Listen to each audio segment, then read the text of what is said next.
तर वर्षभर सोनं खरेदी करू नका असं आवाहन पंतप्रधान नरेंद्र मोदी यांनी केलंय। ज्वेलरी मेकिंगनं उदरनिर्वाह होणाऱ्या कारागिरांचं काय होणार असा सवाल ऑल इंडिया ज्वेलर्स असोसिएशनचे प्रवक्ते कुमार जैन यांनी केलाय। मोदींच्या विधानाचं स्वागत, पण त्यातून आम्ही मार्ग काढला असं कुमार जैन यांनी म्हटलंय। सोन्यात गुंतवणूक करू नका, लग्नसराईमध्येच सोनं बनवा असं आवाहन कुमार जैन यांच्याकडून करण्यात आलंय।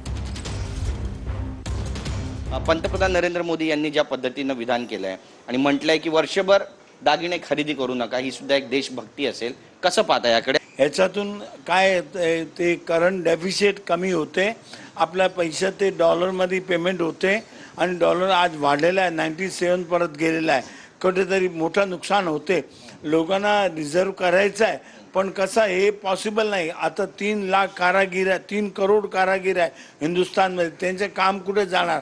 आम्ही 15,000 ज्वेलर्स आहे मुंबईतून, त्यांचे सगळे काय काम करणार? हे पॉसिबल नाही। इकडे सोन्याचा धंदा 100 वर्षापासून माझी दुकान आहे, मी बघतो 15 रुपये तोला होता, आज 1.5 लाख रुपये तोला झाला, तरी बी लोक काम करतात। आणि कामासाठी ह्याच्यात 3 करोड कारागिरीला कुठे कामाला जाणार हे त्यांना विचारायला पाहिजे, मग त्याने स्टेटमेंट द्यायला पाहिजे।